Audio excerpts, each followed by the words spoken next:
பாவங்கிற நிலைக்கு உங்களை மறிக்க வச்சிருக்கிறார். நீதி என்கிற நிலைக்கு உங்களை பிழைக்க வைத்திருக்கிறார் என்றால் அந்த நீதியின் நிலைக்குள்ள பாவம் கிடையாது, வியாதி கிடையாது, தரித்திரம் கிடையாது, வறுமை கிடையாது. வியாதியை கொடுக்க மாட்டார், வியாதியை கொடுத்து சோதிக்க மாட்டார், வியாதியை கொடுத்து இவன் தாங்குவானா தாங்க மாட்டான்னு டெஸ்ட் பண்ண மாட்டாரு. நம்ம அளவில்லாமல் நேசிக்கக்கூடிய பரலோக தகப்பனுடைய கம்பேஷன் இருக்கு. இது இருக்கு. நம்ம குறைவுல வாழக்கூடாது, பற்றாக்குறையில வாழக்கூடாது, சுகத்துல மட்டும்தான் வாழணும். ஏன்னா சுகம் என்பது பிள்ளைகளுடைய அப்பம்.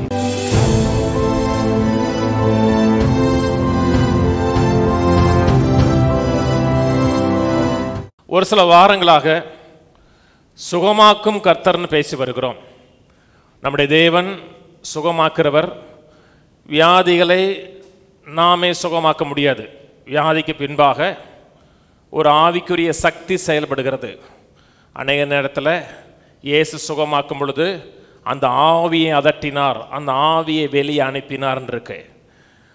மாம்ச காரியங்களை செய்தே ஆவிக்குரிய காரியம் பின்னாடி இருக்கிற காரியங்களை மேற்கொண்டு சுகத்தை பெற்றுக்கொள்ள முடியாது.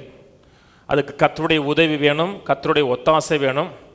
தேவன் நம்மை சுகமாக்குகிறார் என்று அறிகிறோம் என்றால், அறிந்து அதை விசுவாசிக்கிறோம் என்றால், எந்த அளவுக்கு அதை எதிர்பார்க்கிறோமோ அந்த அளவுக்கு தேவன் நம்முடைய வாழ்க்கையில சுகத்தை ஏற்படுத்தி கொடுப்பது மிகவும் எளிதான காரியமாக இருக்கும். அது எந்த வியாதியாக இருந்தாலும் சரிதான், கர்த்தர் சுகமாக்குவார், கர்த்தர் அதிலிருந்து விடுதலையாக்குவார்ங்கிற ஒரு விசுவாசம் இருக்கிறது என்றால், அந்த விசுவாசம் இருக்கிறதுடைய பிரதிபலிப்பு எப்படி இருக்கும் என்றால் எக்ஸைட்மெண்ட்டாக இருக்கும், பரவசமாக இருக்கும், சந்தோஷமாக இருக்கும். கர்த்தரனை சுகமாக்குவார் என்று நான் விசுவாசிக்கிறேன், ஆனால் எதிர்காலத்தில் நினைச்சா கவலையாக இருக்க தெரியுமாண்ணா, நீங்கள் விசுவாசிக்கலன்னு அர்த்தம். நான் எவ்வளவு விசுவாசிக்கிறேன் தெரியுமா, ஆனால் ஆண்டவர் தான் நினைச்சா விசுவாசிக்கல. விசுவாசத்தில் இருக்கிறீர்கள் என்றால் அது அழுகையாக இருக்காது, கண்ணீராக இருக்காது, கவலையாக இருக்காது. அழுகிறோம், கண்ணீர் விடுகிறோம், கவலைப்படுகிறோம், வேதனைப்படுகிறோம் என்றால் நீங்கள் எந்த காரியத்தை விசுவாசிக்கிறீர்களோ அந்த காரியத்தில் நீங்கள் விசுவாசிக்கலன்னு அர்த்தம். விசுவாசம் எப்பொழுதுமே களி கூறுகிறது. விசுவாசம் எப்பொழுதுமே நன்மையான காரியங்களை எதிர்பார்க்கிறது. ஏன் மக்கள் கவலைப்படுகிறார்கள், ஏன் வேதனைப்படுகிறார்கள் என்றால் அந்த வியாதி வேறு ஏதாவது தீமை ஏற்படுத்தி கொடுத்து விடுமோங்கிற ஒரு எதிர்பார்ப்பு இருக்கிறது. அந்த எதிர்பார்ப்பு அவர்களுக்கு வேதனை ஏற்படுத்தி கொடுக்கிறது. ஒரு வியாதி ஒரு மனிதனுக்கு வருது, அந்த வியாதி அவனை ஒன்றுமே செய்யாது, இருக்குங்க, நீங்கள் மாட்டுக்கும் வேலையை செஞ்சுட்டு இருக்க, 100 வருஷம் பேசாமல் இருக்கலாம்னா அதை பற்றி கவலையை விட மாட்டான். ஆனால் அந்த வியாதி என்ன செய்யும் என்கிற ஒரு எதிர்பார்ப்பு இருக்கும் பொழுது அது அவனை கவலை ஏற்படுத்தி கொடுக்கிறது, வேதனை ஏற்படுத்தி கொடுக்கிறது. ஆனால் என்ன உணர்ந்தாலும், என்ன ரிப்போர்ட்டை பார்த்தாலும், கர்த்தரின் ஜெபத்தை கேட்கிறவர், நான் கர்த்தரிடத்தில் ஜெபித்திருக்கிறேன், நீதிமானாகிய என் ஜெபம் மிகவும் பலனுள்ளதாக இருக்கிறது, எனக்குள்ளே கிறிஸ்துவை உயிரோடு எழுப்பின தேவ ஆவியானுடைய வல்லமை எனக்குள்ளே செயல்படுகிறது என்று ஒரு மனிதன் விசுவாசிக்கிறான் என்றால் அவன் எதிர்பார்க்க ஆரம்பிப்பான், கலிகூற ஆரம்பிப்பான். ரிப்போர்ட் என்ன இருந்தாலும் சரிதான், டாக்டர் என்ன சொன்னாலும் சரிதான், கர்த்தர் இதிலிருந்து என்னை வெளியே கொண்டு வருவாருங்கிற எதிர்பார்ப்பு இருக்கும். ஏனென்றால் அவனுக்கு சத்தியம் தெரியுது. விசுவாசம் எப்பொழுதுமே களி கூறுங்க. அதனால தான் காணிக்கை தசமமாக கொடுக்கும்போது கர்த்தர் சொன்னார், உற்சாகமாக கொடுக்கிற இடத்தில் தேவன் பிரியமாக இருக்கிறார். கொடுக்கிறவன் மேலே கர்த்தர் பிரியமாக இருக்கிறான்னு சொல்லலை, உற்சாகமாக கொடுக்கிறவன் மேல் பிரியமாக இருக்கிறார். ஏன் உற்சாகமாக கொடுக்கிறவன் மேல் பிரியமாக இருக்கிறார் என்றால் விசுவாசத்தினுடைய பிரதிபலிப்பு தான் உற்சாகம். ஒரு காரியத்தை விசுவாசிக்கிறான் என்றால் அது அவனுக்கு எதுக்கு நேரம் கொண்டு போகும் என்றால் எதிர்பார்ப்புக்கு நேரம் கொண்டு போகும். எதிர்பார்க்கிறான் என்றால் எக்ஸைட்மெண்ட் இருக்கும். நான் விதைச்சிருக்கிறேன், ஒரு பெரிய அறுவடை எனக்கு உண்டாகும் என்கிற எதிர்பார்க்கிறான். விதைச்சிருக்கிறேன், அத்தனையும் போயிடும் நினைச்சோம்னா அந்த மனிதன் கொடுத்தா கூட கர்த்தர் அதன் மேலே கர்த்தர் பிரியப்படுவது கிடையாது.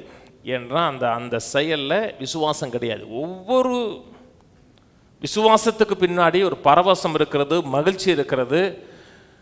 கவலைப்படுகிறோம், கண்ணீர் விடுகிறோம், வேதனைப்படுகிறோம், குறை சொல்லுகிறோம். நமக்கு இருக்க வியாதி வேதனையை பற்றி ஊரில் இருக்க அத்தனை பேருக்கும் விலைக்கு சொல்கிறோம்னா அதில் நமக்கு விசுவாசம் இல்லைன்னு அர்த்தம்.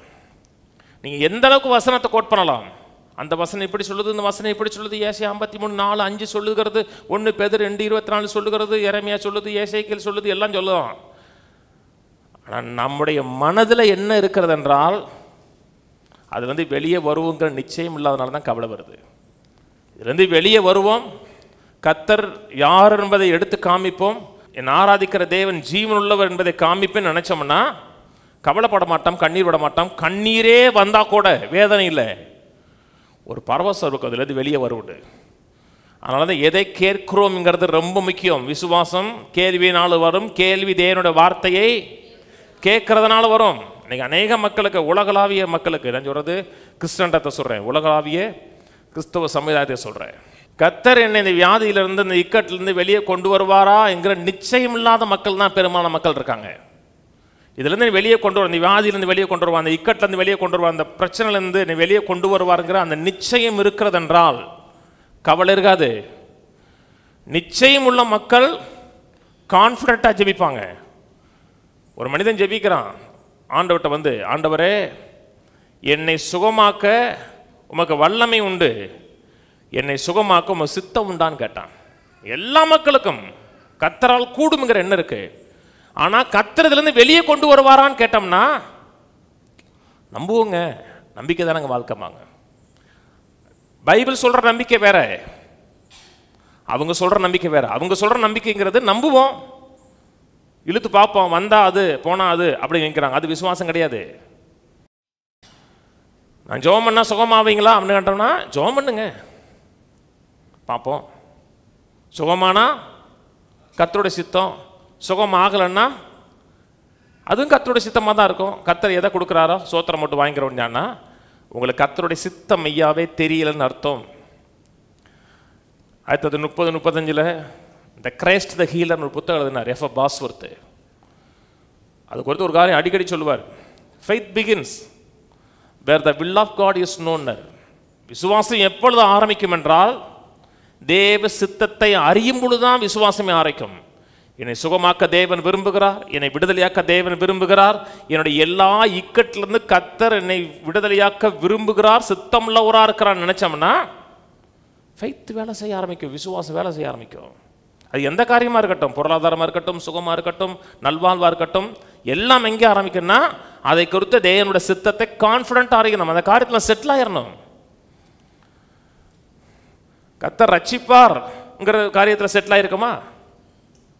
சுவிசேஷம் சொல்றோம்லங்க. ஏன் சுவிசேஷம் சொல்றோம்?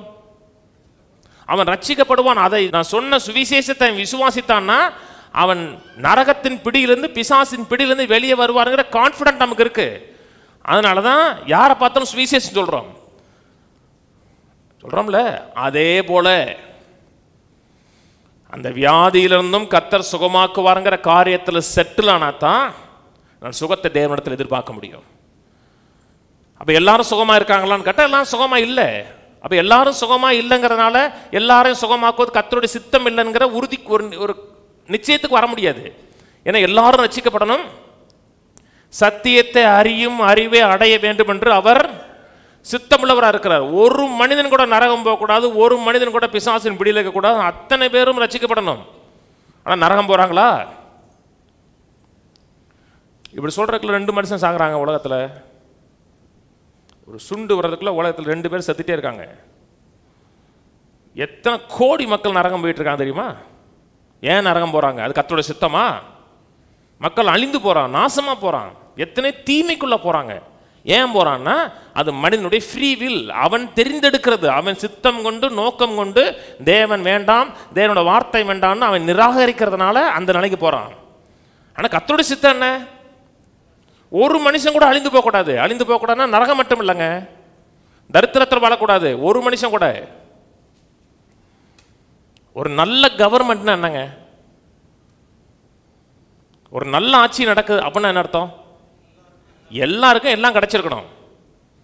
ஏழைகள் இருக்கக்கூடாது, வியாதிகள் இருக்கக்கூடாது, நல்ல மெடிக்கல் ட்ரீட்மெண்ட் கிடைக்கணும், தேவைகள் சந்திக்கப்பட்டிருக்கணும், பொருளாதாரத்தில் எந்த குறைச்சல் இல்லாத தன் சிட்டிசன்ஷிப் இருக்கணும், தன்னுடைய குடிமக்கள் இருக்கணும். அப்படி நடந்தால் அது நல்ல கவர்மெண்ட்டு. நாம் ஒரு நல்ல கவர்மெண்ட்டாக இருக்கிறோம். நான் சொல்கிறது ஹெவன்லி கவர்மெண்ட்டை சொல்கிறேன். நமக்கு ஒரு ராஜா ஒருத்தர் இருக்கிறார். அந்த ராஜாவோட விருப்பம் சித்தம் என்னன்னா நம்ம எல்லோரும் வாழ்ந்து சுகமாக இருக்கணும். அவர் புரொவிஷனை வாசல் வர வைக்கிறாரு. வேணான்னு தட்டிட்டீங்கன்னா உங்களுக்கு வராது. கவர்மெண்ட்டில் எல்லாருக்குமே 1000 ரூபா கொடுக்குறான்னு வச்சுங்க, ரேஷன் கடை விட்டுருங்க, எனக்கு இனிமேல் இது வரைக்கும் கொடுத்ததே இல்லை. எல்லாருக்கும் 1000 ரூபா, வீடு வீடுக்கு வந்து 1000 ரூபா கொடுக்குறாங்க. நல்லா கவனிங்க, இது வந்து எலெக்ஷன் அப்போ இல்லை, சும்மா எல்லார் வீட்டுக்கும் மாதம் மாதம் ஒரு 1000 10,000 கொடுக்குறான். 10,000 வச்சுங்க, மாதம் மாதம் வீட்டில் வந்து 10,000 வச்சுங்க, 10,000 வச்சுங்க. கொடுக்கும்போது வேணாங்க அப்படின்னா கொண்டு போயிடுவான். கர்த்தர் நமக்கு நன்மைகளையும் தயவுகளையும் அப்படியே தங்க தாம்பாளத்தில் வச்சு கொடுக்குறாரு. ஏன்னா அது மீட்பு. அதில் எவன் வேணான்னு தட்டி விட்டான்னா அவனுக்கு கிடைக்காது. ஆனால் காலம் ஒன்று வரும், புதிய வானம் புதிய பூமி உண்டாகும். அப்போ வியாதி இருக்காது, கண்ணீர் இருக்காது, கவலை இருக்காது, வேதனை இருக்காது, ஹாஸ்பிட்டல் இருக்காது, கிரேவியார்டு இருக்காது, எந்த அழுகையும் கூக்குரலும் இருக்காது. அந்த நாள் வருகிற வரை விசுவாசிக்கணும், சுகத்தை பெறணும். நாம் ஆராதிக்கிற தேவன் நல்லவர் என்பதை ருசி பார்க்கணும். அப்புறம் ருசி பார்த்துட்டு சொல்லணும், ஏன் போடக்கூடாது சொல்லணும். நீங்கள் அடிக்கடி சொல்லலாம் பார்த்தீங்களா, எந்த ஊர் பக்கம் போனாலும் ஹோட்டல் பார்த்து வச்சுருப்பேன். ஏன் ஹோட்டல் பார்த்து வச்சுருக்கேன்னா, நான் சாப்பாட்டு பிரியன் கிடையாது, நான் ஓயாமல் சாப்பிட்ற ஆள் கிடையாது. 2 மணி நேரம் தான் சாப்பிடுவேன். 2 மணி நேரம் ஒரு நாளைக்கு, நடுவில் கண்டதெல்லாம் எடுத்திக்கிட மாட்டேன். நான் போகிற ட்ராவல் சரியாக இருக்கணும், அதுக்காக நல்ல ஹோட்டலை பார்த்து வைக்கிறேன். பார்த்து வச்சுட்டு அந்த ஒரு சரியாக போனீங்கன்னா அங்கே போய் சாப்பிடுங்கன்னு சொல்லுவேன். நம்ம ஒரு நித்தியத்தில் ட்ராவல் பண்ணிகிட்ருக்கோம். அந்த நித்திய வாழ்க்கை பிரயாணம் ஜெயமாக இருக்கணும்னா இதெல்லாம் சாப்பிடுங்கமே. அதெல்லாம் சாப்பிட்டா நிறைவாக வாழலாம், பரிபூர்ணமாக வாழலாம். இயேசுடைய ஊழியத்தில் சுகத்தை ஆண்டவர் செகண்டரியாக பார்க்கல, ஆப்ஷனலாக பார்க்கல. இயேசுடைய ஊழியத்தை, சுகத்தை கர்த்தர் மெயின் காரியமாக பார்க்குறார். போகிற இடம்லாம் மக்களை சுகமாக்கினார். மக்களை சுகமாக்குறது அவருக்கு ஆர்வமாக இருந்துச்சு, அந்தளவுக்கு இன்ட்ரெஸ்டாக இருந்துச்சுங்க. அதனால தான் அந்த குஷ்டரோகியை கேட்குறான், சுத்தம் உண்டான்னு சொன்னோன்னா எந்த ஒரு செகண்ட் யோசிக்கலை, கையை வச்சு சித்தம் உண்டு சுத்தமாகனாரு. இன்னைக்கு எத்தனை லட்சம் மக்களுங்க, நீங்கள் இதை மட்டும் கேட்குறீங்கன்னு உங்களுக்கு தெரியாது. எத்தனை லட்சம் மக்கள், சபை பிரிவு மக்கள் ஹாஸ்பிட்டலில் வியாதியாக இருக்காங்க, வீட்டில் வியாதியாக இருக்காங்க, பல இடத்துல வியாதியாக இருக்காங்க. என்ன ஜெபிக்கிறாங்கன்னா, ஆண்டவரே உமக்கு சித்தமானால் என்னை சுகமாக்குங்க. எங்கிருந்து அந்த ஜெபத்தை எடுத்தாங்கன்னா பைபிளில் எங்கேயுமே கிடையாது. ஏசு ஜெபிச்சார், அது வேற. ஆகிலும் என்னுடைய சித்தத்தின்படி அல்ல உங்களுடைய சித்தத்தின்படி கடவுள்னு சொன்னது prayer of dedication and consecration. தேவனுடைய சித்தத்துக்கு தன்னை ஈல்டு பண்ணுவது அது வேற. சுகம்னு வரும் பொழுது, நன்மைன்னு வரும் பொழுது, இயேசு எந்த ஒரு இடத்துலையும் உமக்கு சித்தமானால் அப்படி சொல்லலை. ஆதி அப்போஸ்தலர்கள் சொல்லலை. நீங்கள் ஒரு காரியத்தை விசுவாசிக்கிறீங்க அப்படின்னா வேதத்திலிருந்து காமிக்கணும். வேதத்திலிருந்து ஒரு வசனம் காமிக்கக்கூடாது. எந்த ஒரு சத்தியமும் ஒரு வசனத்தில் நிற்காது. எந்த ஒரு சத்தியமும் பல வசனத்தோடு ஜாயின் பண்ணியே போகும். வேதத்தில் நல்ல ட்ரூத் எங்கேயுமே தனியாக நிற்காதுங்க. ஒரு ட்ரூத் இன்னொரு ட்ரூத். அதனால தான் ஏன் ஒரு ட்ரூத்தில் ஒரு சீரீஸ், ஒரு போதனை போதிக்க முடியுது, ஒரே வசனத்தையாக போச்சுட்டு இருக்கேன். பல வசனம் அது கோர்த்து போகணும். அப்போ தான் அது கர்த்தருடைய சித்தம்னு அர்த்தம். அப்போ நம்ம சுகமாக்குவது கர்த்தருடைய சித்தம், ஆரோக்கியமாக இருப்பது கர்த்தருடைய சித்தம். கர்த்தர் மாறுவது கிடையாது, கர்த்தர் பாரபட்சம் பார்ப்பது கிடையாது. அந்த மனிதனை பார்த்து சித்தம் உண்டு சுத்தமாகுன்னு சொன்னார்னா, இன்னைக்கு எந்த வியாதியாக இருந்தாலும் சரிதான், எந்த இன்க்யூரபிள் டிசீஸாக இருந்தாலும் சரிதான், நம்மை குறித்த தேவனுடைய சித்தம் என்பது சித்தம் உண்டு சுத்தமாகு. அதான் கர்த்தருடைய சித்தம். கர்த்தர் எத்தனை வியாதியை சுகமாக்குவார்னா அத்தனை வியாதியை சுகமாக்குவார். எத்தனை பேரை சுகமாக்குவார்னா அவர் இடத்துல வந்த எத்தனை பேரை தான் சுகமாக்குவார். இயேசு பூமியில் சுகமாக்கினார். சுகமாக்குறதெல்லாம் ஒரு காரியத்தை இயேசுடைய வாழ்க்கையில் பார்க்கலாம். அவர் திரளான ஜனங்களை பார்த்து மனதுருகினார் இருக்கும், கம்பேஷன் பண்ணார். திரளான ஜனங்களை பார்க்கும் பொழுது மனதுருகி அவர்களை சொஸ்தமாக்கினார்ங்கிறது. மனதுருக்கம் எதன் அடிப்படையில் வருகிறது என்றால், நம்ம மேலே தேவன் வைத்திருக்கிற அன்பின் அடிப்படையில் வருகிறது. நம்ம ரோட்டில் ஒரு ஆள் கஷ்டப்படுறாரு, மனதுருகிறோம், அவ்வளோதான். உடனே ஒரு 2 வேளை சாப்பாடு வாங்கி கொடுக்குறீங்களா, பாவம் கஷ்டப்படுறாருல, அவ்வளோதான். நம்முடைய மனதுருக்கங்கிறது அவ்வளோதான். ஆனால் இயேசுடைய மனதுருக்குங்கிறது ஒரு செயலுக்கு நேராக கொண்டு போச்சு. அந்த மனதுருக்கு ஏன் வந்துச்சுன்னா, மக்கள் மேலே அவர் வைத்திருந்த அன்பு, தீராத தனியாத அன்பு. அந்த அன்பு மக்களை பார்த்த உடனே மக்களை பார்த்து மனதுருகுது. அந்த மனதுருக்கம் அவர்களை சுகமாக்க தூண்டுது. அவரை கர்த்தருடைய அன்பை அறிகிறோம், கர்த்தருடைய அன்பை குறித்து வெளிச்சம் இருக்கிறது என்றால் நம்மை டோட்டலாக மாற்றிடுங்க, டிரான்ஸ்ஃபார்ம் பண்ணிடும், மறுரூபப்படுத்தும். இங்கே நான் பிரின்சிபல் பேசுகிறேன், ஐஸ்வர்யத்தின் கோட்பாடுகள்னு பேசியிருக்கேன், முன்னேற்றத்தின் கோட்பாடுகள்னு பேசியிருக்கிறேன். கோட்பாடுகள் மட்டும் பேசி அந்த நபரை விட்டுட்டோம்னா அதில் ஜீவன் கிடையாது. கோட்பாட்டை பார்க்கல் ரொம்ப முக்கியம். என்ன? அந்த நபர் நம்ம மேல வைத்திருக்கிற இரக்கம், மனதுருக்கம், அன்பு. ரோமர் திருப்போம், ரோமர் 5:1 இவ்விதமாக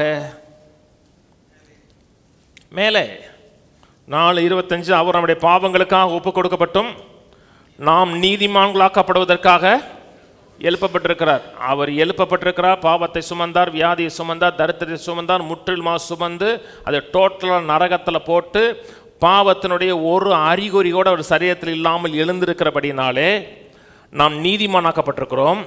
இவ்விதமாக விசுவாசத்தினாலே அவர் என்ன செய்து முடித்தார் என்கிறதை விசுவாசிக்கிறதுனாலே, இவ்விதமாக விசுவாசத்தினாலே நீதிமான்களாக்கப்பட்டிருக்கபடியால் நம்முடைய கர்த்தராகிய இயேசு கிறிஸ்து மூலமாய் தேவனிடத்தில் சமாதானம் பெற்றிருக்கிறோம். தேவனோட நல்ல சமாதானம் இருக்கிறது, தேவனோட நல்ல உறவு உண்டாயிருக்கிறது. தேவனுக்கும் நமக்கு இடையே எந்த பகை கிடையாது. தேவன் நம்மை பிரியமாக பார்க்கிறார், நாம் தேவனை தைரியமாக பார்க்கிறோம். அப்படியே சொல்லிட்டு 5க்கு போயிடுவோம். மேலும் நமக்கு அருளப்பட்ட பரிசுத்த ஆவியினால தேவ அன்பு நம்முடைய இருதயங்களில் ஊற்றப்பட்டிருக்கிறபடியால் அந்த நம்பிக்கை நம்மை வெட்கப்படுத்தாது. தேவன் என்னை நேசிக்கிறார், தேவன் என்னை எவ்வளவு நேசிக்கிறார் என்பதை தேவ ஆவியானவர் எனக்கு ஒவ்வொரு நாளும் வெளிப்படுத்தி கொண்டே இருக்கிறார். அந்த வெளிப்படுத்தின் விளைவாக எனக்கு ஒரு ஹோப் உண்டாகுது, நம்பிக்கை உண்டாகுது. அந்த நம்பிக்கை என்னை வெட்கப்படுத்தாது. சும்மா இதே ஒரு நம்பிக்கை இல்லை, எல்லாமே நம்பிக்கை தானே சார், எல்லாம் அந்த நம்பிக்கை சொல்லலை. நான் நம்புகிறவர், நான் விசுவாசிக்கிறவன் யாருன்னு தெரியும். அவர் என் மேல அளவு கடந்த அன்பு வைத்திருக்கிறான்னு தெரியும். அந்த அன்பின் விளைவாக எனக்கு ஒரு நம்பிக்கை இருக்கு. அந்த நம்பிக்கை என்னை வெட்கப்படுத்தாது. விசுவாசிக்கு நம்பிக்கை வைக்கிற ஒரு ஆளை கூட வெட்கப்படுத்தாது. ஒரு நாள் ஹோப்பை விட்டுறாதீங்க. எவ்வளவு கடினமான காரியம் இருந்தாலும் சரி, இது நன்மையாக முடியும் என்கிற கான்ஃபிடென்ட் எக்ஸ்பெக்டேஷன் எப்பொழுதுமே இருக்கணும். அந்த நம்பிக்கை, அது வியாதியாக இருக்கலாம், தரித்திரமாக இருக்கலாம், பொருளாதாரமாக இருக்கலாம், எந்த காரியமாக இருந்தாலும் சரி, இதில் நான் வெளியே வருவேன், மேலே வருவேன், தேவன் யார் என்பதை காமிப்பென்கிற ஹோப் இருந்துச்சுன்னா அந்த நம்பிக்கை உங்களை ஒரு நாள் வெட்கப்படுத்தாது. கீழே அன்றி நாம் பலனற்றவர்களாக இருக்கும் பொழுதே குறித்த காலத்தில் கிறிஸ்து அக்கிரமக்காரருக்காக மரித்தார். நீதிமானுக்காக ஒருவன் மரிக்கிறது அரிது, நல்லவனுக்காக ஒருவேளை ஒருவன் மரிக்க துணிவான். நாம் பாவிகளாக இருக்கையில் கிறிஸ்து நமக்காக மரித்ததனால் தேவன் நம்மேல் வைத்திருக்கிற அன்பை விளங்க பண்ணியிருக்கிறார். தேவன் நம்மை எவ்வளவு நேசிக்கிறார், எவ்வளவு அன்பு செலுத்துகிறார் என்பதை விளங்க பண்ணியிருக்கிறார். அதை டெமான்ஸ்ட்ரேட் பண்ணி காமிச்சிருக்கிறார். அன்புங்கிறது பேச்சல்ல, அன்புங்கிறது செயல். என்னங்க அன்புங்கிறது பேச்சல்லங்க, அன்புன்னா செயல். உன்னை நேசிக்கிறேன், உன்னை நேசிக்கிறேன்னு சொல்றதுக்கு இல்லை. அந்த மாதிரி நேசிக்கிறேன் என்றால் அது செயலில் தெரியணும். கணவன் மனைவி உறவு இருக்கு. நம்ம நாட்டில் அதெல்லாம் நம்ம சொல்லி பழக்க மாட்டோம். நமக்கு சொன்னோம்னா நமக்கு வெக்கமாக இருக்கும். மேலை நாடுகளில் கணவன் மனைவியை பார்த்து ஒரு நாளைக்கு 10 தடவையாச்சும் ஐ லவ் யூ டார்லிங் சொல்லணும். மேலை நாடுகளில் சொல்லணும். ஒரு 10 முறையாச்சும் I love you darling, I love you darling சொல்லணும். சொன்னால் மட்டும் போதாது, நல்லா சொல்லுவாருங்க, ஆனால் ஒன்றுமே செய்ய மாட்டாருங்க. ஷாப்பிங் போகணும், பொருள் வாங்கி கொடுக்கணும், என்ன விரும்புகிறாங்களோ அதை செய்யணும். தான் எவ்வளவு நேசிக்கிறார் என்பதை செயலில் காமிக்கிறோம். தேவன் நம்மை நேசிக்கிறாருங்கிறதே பரலோகத்திலேருந்து ஐ லவ் யூடா அப்படி சொல்லலை. தன் சொந்த குமாரனை அனுப்பி நம்மை எவ்வளவு நேசிக்கிறார் என்பதை அவரை கொடுத்து தன்னுடைய அன்பை விளங்க பண்ணியிருக்கிறான் இருக்கு. ஏசி 53 படிச்ச முடியா போன வாரம். மெய்யாக அவனுடைய பாடுகளை ஏற்றுக்கொண்டு துக்கங்களை சுமந்தார், அவர் தேவனால் அடிக்கப்பட்டு வாதிக்கப்பட்டு நாம் எண்ணினோம். நம்முடைய அக்கிரம நிமித்தம் அவர் நொறுக்கப்பட்டார். நமக்கு சமாதானத்தை உண்டாக்கும் ஆக்கினை தீர்ப்பு அவர் மேல் வந்தது. அவருடைய தழும்புகளால் நாம் குணமாகிறோம் இருக்கு. நமக்காக அடிக்கப்பட்டார். நமக்கு சுகத்தை உண்டாக்கக்கூடிய, பாவத்திலிருந்து விடுதலை உண்டாக்கக்கூடிய தண்டனை தீர்ப்பு அவர் மேல் வந்தது. ஏன் இத்தனையும் ஏன் அவர் பொறுத்து கொண்டார்? உங்கள் மேலே ஏன் மேல் இத்தனை அன்பு. பிள்ளைகளுக்காக சில நேரத்தை சாக்ரிஃபைஸ் பண்ணுறோம் இல்லையா? ஒரு தாய் பிள்ளை பிறந்த உடனே தூக்கம் கிடையாதுங்க. 2 மணி நேரம் 3 மணி நேரம் தூங்குவாங்க. அப்பா அப்பா நல்லா தூங்குவார். அவருக்கு அவர் எப்போனாலும் தூங்குவார். சில பெண்கள் தூங்க முடியாது. ஏன்? சாக்ரிஃபைஸு. ஏன்? அன்பு. பிள்ளைக்கு பால் கொடுக்குறதுனா விளையாட்டு கிடையாதுங்க. பால் கொடுக்குறனா உயிர் கொடுக்குறாங்க. பால் என்ன? உயிர். ஏன்? பிள்ளைகள் மேலே அவங்க வைத்திருக்கிற அன்பு. தேவன் நம்ம எவ்வளவு நேசிக்கிறார் என்பதை சிலுவையில் தன் குமாரனை கொடுத்து விளங்க பண்ணினார். ஏசியா 53 அப்படியே மத்தேயு சொல்லும் பொழுது ஏசியா சொன்னது நிறைவேறும்படி இப்படி நடந்தது. என்ன நடந்தது? சுகம் நடந்தது. 8:1 17 வசனம் வரை படிச்சு பாருங்க. 1/1 சுகமாகவே ஆகுது. குஷ்டரோகியை சுகமாக்குறாரு, 100க்கு அதிபதி சுகமாக்குறாரு, பேதுருடைய மாமியை சுகமாக்குறாரு, திரள் கூட்டமான மக்கள் வர்றாங்க, அத்தனை பேரை சுகமாக்குறாரு. அப்புறம் சொல்றாரு, நம்முடைய பலவீனங்களை ஏற்றுக்கொண்டு நோய்களை சுமந்தார் என்று ஏசியா சொன்னது நிறைவேறும்படியாக இப்படி நடந்தது.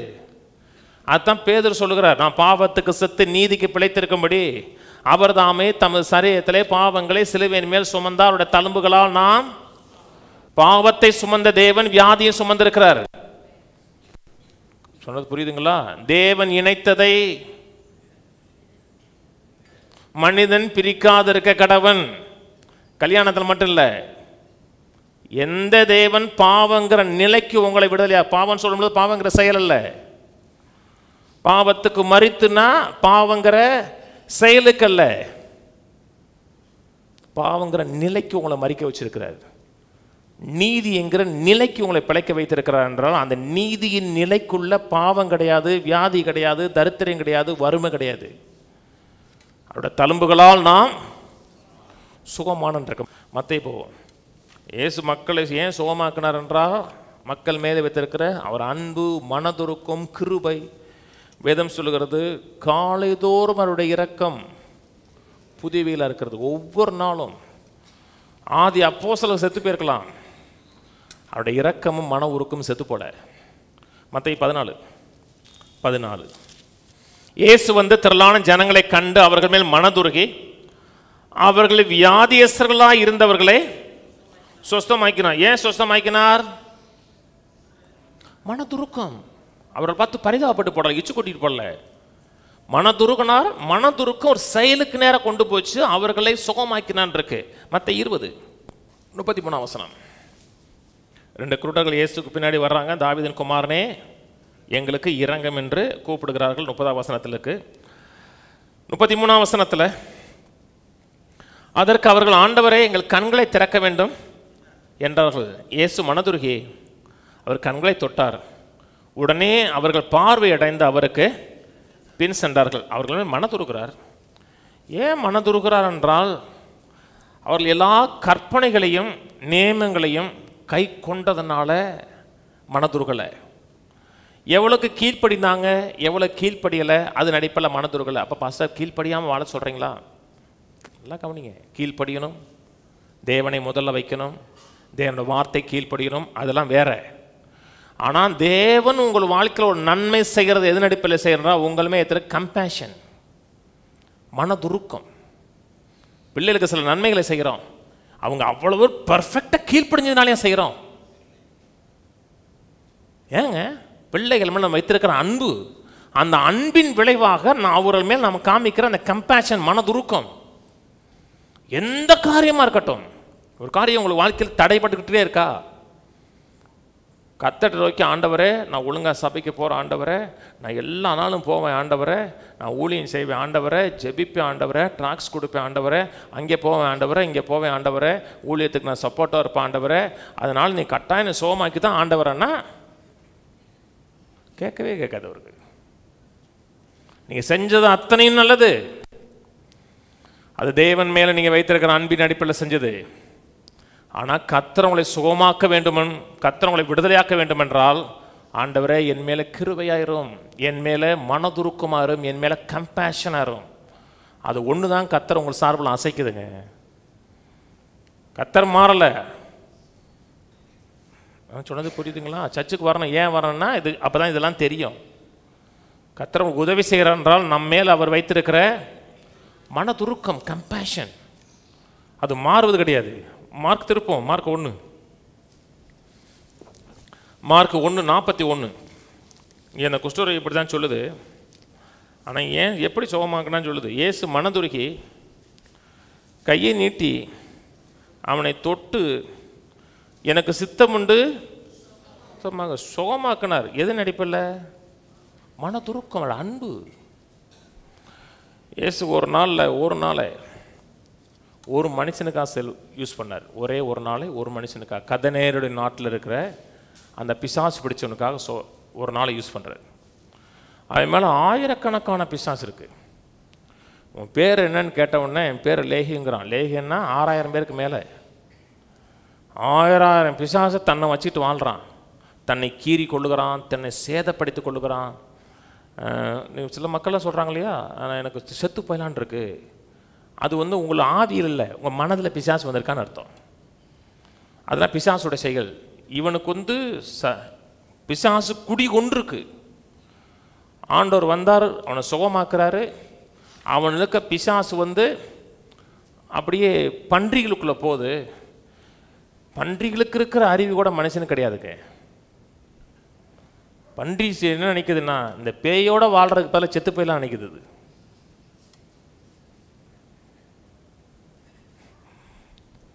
நிறைய மனுஷங்களுக்கு தெரியல, பேயோடய வாழ்ந்துட்டு இருக்கான். அந்த பன்றிக்கு தெரியுது, இந்த பேயோட வாழ்றதுக்கு பதில் செத்தரலான் இருக்கு. ஏன் சுகமாக்குறான்னு சொல்லுது மார்க் 5:19.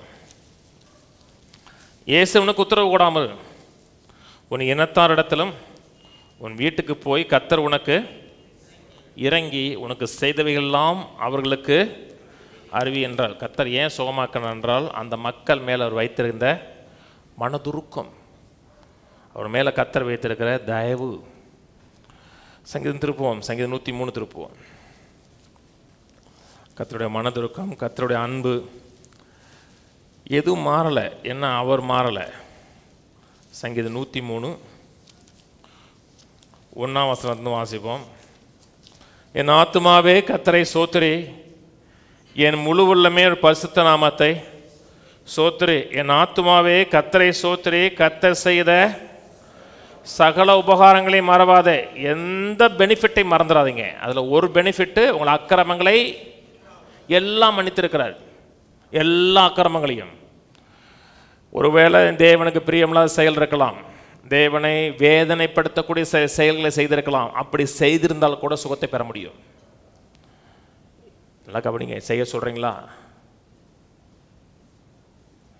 செல்ஃப் காண்டம்னேஷன் உள்ளே இருக்குன்னா வியாதி வந்துடும். காண்டம்னேஷன் உங்களுக்கு கொன்றும். தேவனோட அன்பை அனுபவிக்கிறீங்க, அந்த அன்பை ருசி பார்க்குறீங்கன்னா அந்த பாவத்திலேருந்து வெளியே போயிடுவீங்க. ஆனால் செல்ஃப் காண்டம்னேஷன் இருந்துக்கிட்டே இருக்க, செஞ்சது தப்பு தப்பு, சரியில்லைன்னா உங்களை விசுவாசத்தை அப்படியே உருக்குலைச்சிரும். ஒரு உபகாரங்களையும் மறந்துடாதீங்கன்னா எண்ணத்தில் செந்தை விட்டு போவே கூடாது. அக்கிரமங்கள் எல்லாம் மன்னித்திருக்கிறான், நோய்களை எல்லாம் குணமாக்கியிருக்கிறான்னு சொல்லிட்டு 11ஆம் வசனத்துக்கு வந்துருங்க. பூமிக்கு வானம் எவ்வளவு உயரமாக இருக்கிறதோ அவருக்கு பயந்தவர்கள் மேலோட கிருபையும் அவ்வளவு பெரிதாக இருக்கிறது. 12. மேற்குக்கும் கிழக்குக்கும் எவ்வளவு தூரமோ அவ்வளவு தூரமாய் அவர் நம்முடைய பாவங்களை நம்மை விட்டு விலக்கினார். மேற்குக்கும் கிழக்குக்கும் எவ்வளவு தூரம்? நிறையன்னா ஒரு 10,000 கிலோமீட்டர். கண்டுபிடிக்க முடியாது. நீங்கள் மேற்கு இருந்து அப்படியே ஏரோப்ளேனில் போயிட்டே இருக்கேன்னா திரும்பி மேற்கு வந்துடும். உங்களுக்கு தட்டையாக இருந்துச்சுன்னா சொல்லலாம் இது உருண்டையாக இருக்குது. இப்படி போயிட்டு இருக்கும்போது அப்படி மாறிடும். மேற்குக்கும் கிழக்கும் உங்களால் எந்த மனிதனும் உங்கள் பாவத்தை கண்டுபிடிக்க முடியாது, அறிய முடியாது. அளவிட முடியாத அவருடைய எல்லை இல்லாத அன்பு. அப்புறம் சொல்லிட்டு, தகப்பன் தன் பிள்ளைகளுக்கு இறங்குறது போல கர்த்தர் தமக்கு பயந்தவர்களுக்கு, ஒரு தகப்பன் தன் பிள்ளைகள் மேலே இறங்குகிறார், பிள்ளைகள் மேலே நேசம் வைத்திருக்கிறார். பிள்ளைகள் எவ்வளவு ஒழுங்கீனமாக நடந்தால் கூட பிள்ளைகளுக்காக எல்லா காரியத்தையும் செய்கிறார். ஏன் செய்கிறார் என்றால், அந்த பிள்ளைகள் மேலே தகப்பன் வைத்திருக்கிற மனதுருக்கம், கம்பேஷன். ஒரு நல்ல தகப்பன், நான் சொல்கிறது நல்ல தகப்பன். சில தகப்பன்லாம் அப்பாவே கிடையாது, அவன் மனுஷனே கிடையாது. நான் பலமுறை சொல்லியிருக்கேன், பிள்ளை பற்றவன்லாம் அப்பா கிடையாதுங்க. பிள்ளை பற்றவன் மனுஷன், அவ்வளோதான். அப்பான்னா யாரும் தெரியுமா? கூட நின்று நிற்கிறவன், சப்போர்ட் பண்ணுறவன், எல்லாவற்றுக்கும் உறுதியாக நிற்கிறவன் தான் அப்பா. ஒரு நாய் கதை சொன்னேன் இருந்துச்சு பார்த்தீங்களா? எங்கள் வீட்டுக்கு முன்னாடி நாய் இருந்துச்சு, 4 குட்டி போட்டுச்சு. அந்த நாய் தான் கடைசி வரை அந்த நாய்க்கு பால் கொடுத்துச்சு. அந்த அப்பாவை காணோம்.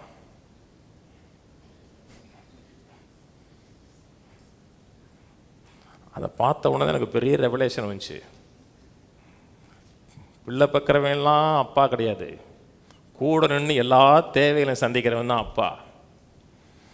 தகப்பன் தன் பிள்ளைகளுக்கு இறங்குறது போல இறங்குற நல்ல தகப்பன் பிள்ளைகளுக்கு எல்லாம் செய்கிறார்ன்றால் பரலோக தகப்பனுடைய குணாதிசயம் நமக்கு இருக்குன்னு அர்த்தம். எபேசியர் 3க்கு வாங்க. எபேசியர் 3 14-15 வசனங்கள். இதை நிமித்தம் நாம் பரலோகத்திலும் பூலோகத்திலும் உள்ள முழு குடும்பத்துக்கும் நாமக்காரராகிய நம்முடைய கர்த்தராய் இருக்கிற இயேசு கிறிஸ்துவினுடைய பிதாவை நோக்கி முழங்கால் படிக்கிட்டு 2 காரியம் சொல்றாரு. ஒரு ஃபேமிலிங்கிறார், முழு குடும்பங்கிறாரு, அப்புறம் ஒரு பிதா என்று சொல்றாரு. அதெல்லாம் சொல்றாரு, பரலோகத்திலும் பூலோகத்திலும் உள்ள முழு குடும்பம், அப்புறம் கீழே என்ன சொல்றாரு? பிதாவை நோக்கி. அந்த முழு குடும்பத்துக்கும் யாரு பிதாவாகிய தேவன்னா பிதாவா இருக்கிறார். இல்லை, கவனிக்கிறீங்களா? ஒரு சபையா இருக்கிறோம். இந்த சபையில் இருக்கிற அத்தனை பேரும் ஒரு குடும்பத்தை சேர்ந்தவர்கள், சிங்கிள் ஃபேமிலி. அதனால் சபைக்கு வந்தோடனே வேகமாக ஓடக்கூடாது. நல்லா இருக்கீங்களா, எப்படி இருக்கீங்க, பைபிள்லாம் வாசிக்கிறீங்களா, அதைத்தான் கேட்கணும். எப்படி இருக்கீங்க, பக்கத்து வீட்டுக்காரங்க என்ன பண்ணுறான், நல்லதை விசாரித்து அவங்கள அப்படியே ஸ்ட்ரென்தன் பண்ணணும். இங்கே இருக்கிற ஒவ்வொருவரும் குடும்பம். இந்த குடும்பம் நித்திய குடும்பம். உங்கள் கூட பிறந்தவங்க அண்ணன் தம்பி அக்கா ரசிக்கப்படணும்னா அவங்க நித்திய குடும்பம் கிடையாது. இந்த பூமி வாழ்வு முடிஞ்சதுக்கப்புறம் அவங்களுக்கு உங்களுக்கு எந்த சம்மந்தமும் கிடையாது. நீங்கள் எந்த இனமாக இருந்தாலும் சரி, எந்த ஜனமாக இருந்தாலும் சரி தான், மறுபடியும் பிறந்திருக்கிறீர்கள் என்றால் நித்தியத்துக்கும் நாம் எல்லோரும் ஒரு குடும்பம். அதனால தான் இந்த குடும்பத்தில் ஒரு பிரச்சனை இருந்துச்சுன்னா தீர்த்தரணும். ஏன்னா இந்த மூஞ்சியை கடைசி வரை பார்க்கணும். ஏன்னா இது சாதா குடும்பம் இல்லை, நித்திய குடும்பம். இந்த உறவு கடைசி வரை வரக்கூடிய உறவாக இருக்கிறதுனால இதுக்குள்ள இருக்கிற பிரச்சனையை கட்டாயம் சால்வ் பண்ணிடணும். ஏன்னா பரலோகத்துக்கும் பூமிக்கும் முழு குடும்பத்துக்கும் நாமக்காரர் இருக்கு. சர்ச்சுக்கிற ஒரு ஃபேமிலிங்க. ஒருத்தரோட பிரச்சனை இருக்கா, போராட்டம் இருக்கா, சால்வ் பண்ணிடுங்க. ஏன்னா கர்த்தர் உங்களை எந்த அளவுக்கு நேசிக்கிறாரோ அதே அளவுக்கு அவங்களையும் நேசிக்கிறாரு. அவங்க செய்த தவறுகளை மன்னிச்சிருக்கிறாரு, பிழைகளை மன்னிச்சிருக்கிறார், உங்களை நேசிக்கிறார், அவளையும் மன்னிச்சிக்கிறார். தேவனை கொடுத்த ஒரு அற்புதமான கேரக்டர் என்ன தெரியுமா? நீடிய பொறுமை உள்ளவன் இருக்கும். நமக்கு அது இல்லை. நமக்கு பொறுமையாக இருக்குன்னு நினைக்கிறோம், அந்த அளவுக்கு வரமாட்டுக்கு. ஆனால் தேவனை கொடுத்த காரியம் நீடிய பொறுமை உள்ளவர். ஒவ்வொரு தன்னுடைய பிள்ளைகள் மேலும் நீடிய பொறுமையாக இருக்கிறார், சாந்தமாக இருக்கிறார், மன்னிப்பதற்கு ரெடியாக இருக்கிறார், கோபிப்பதற்கு ஸ்லோவாக இருக்கிறார். அதான் நம்முடைய பரலோக தகப்பன். அந்த பரலோக தகப்பனுடைய குடும்பத்தின் அங்கத்தினராக இருக்கிறோம். கவனிங்க, பழைய ஏற்பாட்டு காலத்தில் தேவனர்கள் அப்பான்னு பார்த்ததில்லை. எல்லாம் கவனிங்க, சுகத்துக்கு தான் கொண்டு வரேங்க. பழைய ஏற்பாட்டு காலத்தில் இஸ்ரவேல் மக்கள் தேவனை அப்பான்னு பார்க்கல, சிருஷ்டிகராக பார்த்தார்கள், நியாயாதிபதியாக பார்த்தார்கள். ஆபிரகாம், ஈசாக்கு, யாக்கோபு என்ற தேவனுடைய தேவனாக பார்த்தாங்க, அப்பாவை பார்க்கல. இன்னைக்கு நாம் அவரை அப்பாவை பார்க்குறோம். கலாத்தியர் திருப்போம். கலாத்தியர் 3ஆம் அதிகாரம் 29 வாசிச்சுட்டு அப்புறம் 4 வாசிப்போம். அது சொல்லிட்டு தான் 4ஆம் அதிகாரம் வர்றாரு. நீங்கள் கிறிஸ்துவுடையவர்களானால் ஆபிரகாமின் சந்ததியராயும் வாக்குத்தத்தத்தின்படியே சுதந்திரராயும் இருக்கிறீர்கள். அப்புறம் சுதந்திரவாளியான எஜமானவன் அப்படியே சொல்லிட்டு கீழே அப்பா பிள்ளை உறவை பற்றி பேசுகிறார். நாம் யூத மக்கள் கிடையாது, நம்ம புரட்சாதி மக்கள். உங்களோட பாட்டி பேர் தெரியுமா உங்களுக்கு? பாட்டி பேர் ஏங்க இவ்வளோ யோசிக்கிறீங்க? தாத்தா பேர் நம்ம பேர் தெரியும், பாட்டி பேர் தெரியுமா? பாட்டியோடைய பாட்டி பேர் தெரியுமா?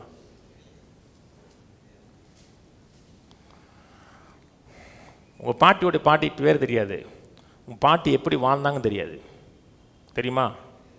அதனால் யாருடைய ஸ்டேட்டஸை வச்சு அவங்கள தரக்குறவன்னு நினைக்காதீங்க. ஏன்னா உங்கள் பாட்டி எப்படி இருந்தால் உங்களுக்கு தெரியாது, உங்கள் தாத்தா எப்படி வாழ்ந்தாங்கன்னு தெரியாது. உலகத்தில் இன பாகுபாடு, சமுதாய பாகுபாடு, நிற பாகுபாடு ஏன் இருக்குன்னா தங்களை பெருசாக நினைக்கிறாங்க. 10 தலைமுறைக்கு முன்னாடி நீங்கள் எப்படி இருந்தீங்க? எப்படி இருந்தீங்க தெரியுமா உங்களுக்கு? தெரியாதுல்ல. அப்போ இன்னொரு மனுஷனை கேவலமாக நினைக்கிறீங்க, இன்னொரு மனுஷனை ஏன் அற்பமாக நினைக்கிறீங்க? இல்லை, உங்கள் ஜென்ரேஷன் உங்களுக்கு தெரியாது. இன்னைக்கு நீங்கள் நல்லா இருக்கீங்க, ஏதோ ஒரு விதத்தில் மேலே இருக்கலாம். கலரை பார்த்து மக்கள் வித்தியாசப்படுத்துகிறாங்க மேலை நாடுகளில். அவனுக்கு இருக்கிற கலரில் 30% உங்கள்கிட்ட இருக்கு. நீங்கள் வெள்ளை வெள்ளையர்னா இருக்கீங்க.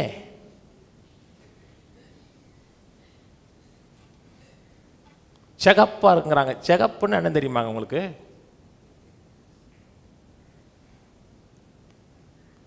அவன் இருக்க கலரில் 30% உங்கள்கிட்ட இருக்கு. கவனிக்கிறீங்க? நீங்கள் எந்த இனமாக இருந்தாலும் சரி தான், எந்த நிறமாக இருந்தாலும் சரி தான், ரட்சிக்கப்பட்டு விட்டீர்கள் என்றால் உங்களோட ஜீனியாலஜியை கண்டுபிடிச்சிடலாம். உங்கள் தாத்தா முப்பாட்டையரை கண்டுபிடிக்கலாம். என்னுடைய தாத்தை முப்பாட்டைங்கிறது ஆபிரகாம் விசுவாசத்தின் அடிப்படையில். நான் தேவனுக்கு சொந்தமானவன், தேவன் என் அப்பா, அந்த குடும்பத்தில் நான் மறுபடியும் பிறந்திருக்கிறேன். என்னுடைய ஒரிஜினல் ஜீனியாலஜி எடுத்துடலாம். மறுபடியும் பிறந்திருக்கீங்களா? கிறிஸ்து உங்களுடைய ஆண்டவராக இருக்கிறாரா, இரட்சகராக இருக்கிறாரா? அப்பனா விசுவாசத்தில் ஆபிரகாம் உங்களுடைய விசுவாச தகப்பன். நீங்கள் கிறிஸ்துவுடையவர்களான ஆபிரகாமுடைய சந்ததி, வாக்குத்தத்தத்துக்கு சுதந்திரர். கையில் சொல்லுவோம், நான் கிறிஸ்துவை விசுவாசிக்கிறேன். நான் கிறிஸ்துவுடையவனானால் ஆபிரகாமுடைய சந்ததியும் வாக்குத்தத்தத்துக்கு சுதந்திரனாகவும் இருக்கிறேன். ஆமேன். அப்படி சொல்லிட்டு 4ஆம் அதிகாரத்தில் 1 அப்படி பேசிட்டு வர என்ன பேசுறாருன்றா, நம் நியாயப்பிரமாணத்துக்கு உட்பட்டிருக்கிற காலம் வரைக்கும் நாம் பிள்ளையாக இருந்தால் கூட சுதந்திரவாளியாக இருக்க முடியாதுங்கிறார். நீங்கள் குடும்பத்தில் பிறந்த பிள்ளையாக இருந்தால் கூட அடிமையானவனுக்கும் உங்களுக்கும் வித்தியாசம் கிடையாதுன்னு சொல்லிட்டு 6ஆம் வசனம் வந்துருங்க. மேலும் நீங்கள் புத்திரராக இருக்கிறபடினால் அப்பா பிதாவே என்று கூப்பிடத்தக்கதாக தேவன் தமது குமாரனுடைய ஆவியை உங்கள் இருதயங்களில் அனுப்பினார். ஆகையால் இனி நீ அடிமையாயிராமல் புத்திரனாய் இருக்கிறாய். நீ புத்திரனே ஆனால் கிறிஸ்து மூலமாய் தேவனுடைய சுதந்திரனாய் இருக்கிறார். அப்பா பிதாவே என்று கூப்பிடத்தக்கதாக தேவன் தம்முடைய குமாரனுடைய ஆவியை உங்கள் இருதயங்களில் அனுப்பினார். ரோமர் 8 சொல்றாரு, திரும்பவும் பயப்படுவதற்கு அடிமைத்தனத்தின் ஆவியை பெறாமல் அப்பா பிதாவின்னு கூப்பிட பண்ணுகிற புத்திர சுவிகாரத்தின் ஆவியை கொடுத்திருக்கிறார். நமக்குள்ள ஒரு ஆவி இருக்கு, ஸ்பிரிட் இருக்கு. அந்த ஸ்பிரிட் புத்திர சுவிகாரத்தின் ஆவிங்கிற. புத்திர சுவிகாரத்தின் ஆவினா லீகலா அந்த குடும்பத்துக்கு நீங்க சொந்தக்காரர் என்று சொல்லக்கூடிய ஒரு ஆவி நமக்குள்ள இருக்கு. நமக்குள்ள ஆவியன் இருக்கிறாரா? உங்களுக்குள்ள வாசமா இருக்கிறாரா? ஒவ்வொரு நாளும் உங்களுக்குள்ள ஒரு உணர்வை கொடுக்கிறார். நீ வெளியிருக்கிறவன் கிடையாது, இந்த குடும்பத்துக்கு சொந்தக்காரன், இந்த குடும்பத்துக்கு சொந்தக்காரன், இந்த குடும்பத்துடைய சகல சொத்துக்கும் நிறைவுக்கும் நீ சுதந்திரவாளி என்று ஆவியானவர் நம்முடைய ஆவியுடனே கூட சாட்சி கொடுக்கிறார். சாட்சி கொடுக்கிறாரா? ஜெபம் பண்ணும் பொழுது அவர் அப்பாங்கிற உணர்வு இருக்காங்க. ஒரு நிமிடம் கூட பிதாவாகிய தேவனுக்கு முன்பாக நீங்கள் போகும்பொழுது ஆவியானவர் நீ இந்த குடும்பத்துக்கு உள்ளே இருக்கிறவன் கிடையாது, குடும்பத்துக்கு வெளியே இருக்கிறவங்கிற உணர்வு கொடுக்க மாட்டார். இந்த குடும்பத்துக்குரியவன், இந்த குடும்பத்துக்கு சொந்தக்காரன் பரலோக பிதா உன்னோட அப்பா என்கிற உணர்வை கொடுப்பார். இந்த பக்கம் அப்படி வச்சுக்கோங்க. சங்கீதம் இருக்கும், சங்கீதம் 68:6. தேவன் தனிமையானவர்களுக்கு வீடு வாசலை ஏற்படுத்தி கட்டுண்டவர்களை விடுதலை ஆக்குகிறார். துரோகிகளோ வறண்ட பூமியில் தங்குவார்கள். தனிமையானவர்களுக்கு கர்த்தர் வீடு வாசலை ஏற்படுத்தி கொடுக்குறார். கல்யாணம் காட்சி மட்டும் இல்லை, ஒரு பரலோக குடும்பத்துக்குள்ள உங்களை சேர்க்கிறார். உங்களுக்கு ஒரு தகப்பன் இருக்கிறார். அப்படி சொல்லிட்டு துரோகிகளோன்னு இருக்கு. ஏன் தமிழில் மட்டும் துரோகிகளோன்னு போட்டிருக்காங்கன்னு தெரியல. எல்லா ஆங்கில பைபிளையும் ரிபல்லியஸ் பீப்புளுங்கிறார். முரட்டாட்டம் பண்ணுறவங்க, விசுவாசிக்காதவங்க, தேவன் என்ன சொன்னாலும் கீழ்ப்படியாதவங்க, அவர்களோ ட்ரை பிளேஸில் தங்குவார்கள் இருக்கு. நீங்கள் விசுவாசிக்கிறீங்கல்ல? அப்படின்னா தேவன் உங்களை குடும்பத்தில் வைக்கிறார். இந்த குடும்பத்தில் ஒரு பிதா இருக்கிறார். அந்த பிதா ஒவ்வொருவருக்கும் தகப்பனாக இருக்கிறார். 7ஆம் வசனம், கலாத்தியர் 4:7. ஆகையால் இனி அடிமையாக இராமல் புத்திரனாக இருக்கிறார். நீ புத்திரனையானால் கிறிஸ்துவ மூலமாய் தேவனுடைய சுதந்திரனாக இருக்கிறார். இயேசு நம்முடைய ஆண்டவர் மட்டுமல்ல, கவனிங்க. நீ புத்திரனையானால் கிறிஸ்து மூலமாய் தேவனுடைய சுதந்திரனாக இருக்கிறார். ரோமர் சொல்லுகிறார், நாம் தேவனுக்கு சுதந்திரனும் கிறிஸ்துவுக்கு உடன் சுதந்திரன் இருக்கு. தேவனுடைய குடும்பத்தில் கிறிஸ்து மூத்த சகோதரன், நாம் எல்லோரும் உடன் சுதந்திரர்கள். கவனிங்க, இயேசு நம்முடைய ஆண்டவர் ரட்சகர் மட்டும் இல்லை, நம்முடைய மூத்த சகோதரனாக இருக்கிறார். அந்த மூத்த சகோதரன் எங்கே இருக்கிறார் என்றால் பிதாவின் வலது பார்சத்தில் பவர்ஃபுல் பிளேஸில் இருக்கிறார். இருக்கிறாரா? பெரிய இடத்துல உங்களுக்கு லிங்க் இருக்கா? ரொம்ப பெரிய இடத்துல. அங்கே ஒரு பிரதர் இருக்கிறார். அங்கே பிரதர் இருக்கிற மட்டுமல்ல, எனக்கு ஒரு ஃபாதர் இருக்கிறார். கவனிங்க, இயேசு மேலே மதவாதிகளுக்கு ஒரு பெரிய கோபம். என்ன கோபம்னா, நீ மனுஷனாக இருக்க தேவனை எப்படி பிதான்னு சொல்லலாம்? நீ அவரை பிதான்னு சொல்லுகிறதுனால உன்னை தேவனுக்கு சமமாக்கினா என்று சொன்னார்கள். அவர் மேலே வந்து மிகப்பெரிய அக்யூசியேஷன், குற்றச்சாட்டாதான். இன்றைக்கு மதம் தேவனை பரிசுத்தராக, உயர்ந்தவராக, தொட முடியாதவராக ரொம்ப உயரத்தில் வச்சிரும். மனுஷனை ரொம்ப கேவலமானவனாக, மட்டமானவனாக, கடவுளை தொட முடியாதவனாக தள்ளி வச்சிரும். இந்த கடவுளை அவன் தொடணும், அணுகணும்னா நிறைய மத சடங்காச்சாரங்கள் செய்து அந்த கடவுளுக்கு முன்னாடி நெருங்கணும். அப்படி நெருங்கிட முடியுமான்னு கேட்டால் நெருங்க முடியாது, நீ தொட முடியாது, நாங்கள் இருக்கோம். நீங்கள் எவ்வளவுதான் சுத்தபத்தமாக இருந்தாலும் சரிதான், எவ்வளவுதான் பரிசுத்தமாக இருந்தாலும் சரிதான், உங்களுடைய செயல்கள் மூலமாக கடவுள் பக்கத்தில் போக முடியாது. இயேசு வந்து காமிச்ச தெய்வம் வேற, மக்களை க்ளோஸ் ஆக்கினார். அதான் பரிசேயர்களுக்கும் வேதபாரர்களுக்கும் பிடிக்கல. வேதம் சொல்லுகிறது, தேவனுக்கும் மனிதனுக்கும் மத்தியஸ்தர் ஒருவரே, ஒருவர் நம்முடைய ஆண்டவராக இயேசு கிறிஸ்து, வேறு மட்டுமல்ல என்னுடைய எல்டர் பிரதரு. வேறு யாரும் மத்தியஸ்தன் கிடையாது. நான் அவர்கிட்ட போக முடியும், அணுக முடியும், என்னுடைய காரியங்களை சொல்ல முடியும், க்ளோஸாக வாழ முடியும். அவர் என்னுடைய பிதா, நான் அவருடைய செல்ல பிள்ளை. நீங்கள் தான் கவனிக்கிறீங்களே? பாஸ்டர் சுகத்துக்கு என்ன தான் சொல்லிட்டு வரேன், கவனிச்சுட்டு வாங்க. சுகத்துக்கு நேராக தான் உங்களை இழுத்துட்டு போயிட்டுருக்கேன். இயேசு சிலுவையில் மரிக்கிறார். உச்சிலேருந்து உள்ளங்கால் அடிக்கப்பட்டவராய் மரணத்தை சென்று அந்த சரீரம் அப்படி துவண்டு போயிடும். துவண்டு போய் கல்லறையில் வைக்கிறாங்க. 3ஆவது நாள் தேவ ஆவியான அந்த சரீரத்தை அப்படி உயிர்ப்பித்து மேலே எழுப்புறார். எழுப்பி வெளியே வரும் பொழுது சில பெண்கள் வந்து ஒரு தொட போகிறாங்க. அந்த பெண்கள்கிட்ட ஏசு சொல்கிறார், என்னை தொடாதார்கள், நான் இன்னும் ஏறி போகவில்லைங்கிறாங்க. ஏன் அப்படி சொல்கிறார் என்றால், அது பிரதான ஆசாரியனுடைய ஊழியம் நடக்குது. பிரதான ஆசாரியனுடைய ஊழியம் ஏசு சொன்னார், நாம் மகிமைப்படாத வரை பரிசுத்தாயின் வராது. அவர் போய் மேலே ரத்தத்தை கொண்டு போய் தெளிக்கணும். கவனிக்கிறீங்க? பழைய ஏற்பாட்டு காலத்தில் வருஷத்துக்கு ஒரு முறை பிரதான ஆசாரியன் தன்னுடைய பாவங்களுக்காகவும் ஜனத்துடைய பாவங்களுக்காகவும் ஒரு ஆட்டுக்குட்டியோ காளை ரத்தத்தை கொண்டு போய் உள்ளே தெளிக்கணும். வேதம் சொல்லுகிறது எபிரேயர் 9ஆம் அதிகாரத்தில், காளை வெள்ளாட்டுக்கடை ரத்தத்தினால் அல்ல, தன் சொந்த ரத்தத்தினாலே மகாபரிசுத்தத்தில் பிரவேசித்து நமக்காக நித்திய மீட்பை உண்டு பண்ணி கொடுத்துருக்கிறான் இருக்கு. அவர் ஏற்படுத்தி கொடுத்துருக்க மீட்பு நித்திய மீட்பு. அந்த மீட்போட நீங்கள் எதையுமே கூட்டக்கூடாது. இந்த கிரியை செஞ்சு என் பாவங்களுக்கு மன்னிப்பு வாங்க போகிறேன், இதை செஞ்சு நான் சரி பண்ண போகிறேன், அதை செஞ்சு சரி பண்ண போகிறேன்னு நினச்சிங்கன்னா அவர் செய்த செயலை நீங்கள் அவமானப்படுத்துறீன்னு அர்த்தம். நான் நோன்பு இருக்க போகிறேன், நான் தவம் கிடக்க போகிறேன் அப்படின்னா அவர் செய்த செயலை நீங்கள் அவமானப்படுத்துகிறீன்னு அர்த்தம். கிறிஸ்தவத்தில் ஆரம்பத்தில் பெனன்ஸ்னு ஒன்று இருந்துச்சு தெரியுமா? பெனன்ஸ்னா இவங்க செஞ்ச பாவத்துக்கு பரிகாரம் செலுத்துவது. படிக்கட்டிலேயே நடந்து போகிறது, பீங்காங் கிடக்கிற படிக்கட்டில் உருண்டு போகிறது, நோன்பு இருக்கிறது, 40 நாள் தவக்காலத்தில் இருக்கிறது, நல்லது கெட்டது பேசுறது கிடையாது. அதெல்லாம் அவருடைய ரத்தத்தை நீங்கள் அவமானப்படுத்துகிறீன்னு அர்த்தம். கவனிக்கிறீங்க? அவர் உங்களை பாடுபட்டு வேதனைப்பட்டு அந்த குடும்பத்தின் மக்களாக உங்களை வைத்திருக்கிறார். எவ்வளோ நாளைக்கு வைத்திருக்கிறார் என்றால் நித்தியத்தை வைத்திருக்கிறார். யோவான் 20 எடுங்க.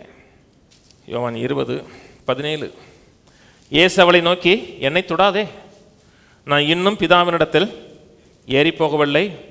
நீ என் சகோதரனிடத்திற்கு போய் நான் என் பிதாவினிடத்திற்கும் உங்கள் பிதாவினிடத்திற்கும் என் தேவனிடத்திற்கும் உங்கள் தேவனிடத்திற்கும் ஏறி போகிறேன் என்று அவர்களுக்கு சொல். வேதத்தில் ஃபர்ஸ்ட் டைம் அங்கே தான் ஆண்டவர் அந்த ஜனங்களை சொல்லும் பொழுது, என் சகோதரனிடத்தில் போய் என் பிதாவினிடத்திலும் உங்கள் பிதாவினிடத்தில், மற்ற எல்லா இடத்துலையும்,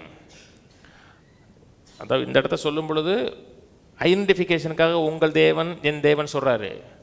மற்ற எல்லா இடத்துலையும் தேவனை அவர் பேசும் பொழுது என் பிதா மட்டும் தான் பேசினார். இந்த இடத்துல மட்டும்தான் என் பிதா உங்கள் பிதான்னு சொன்னார். இன்னைக்கு நமக்கு ஒரு குடும்பம் இருக்கு, இருக்கா?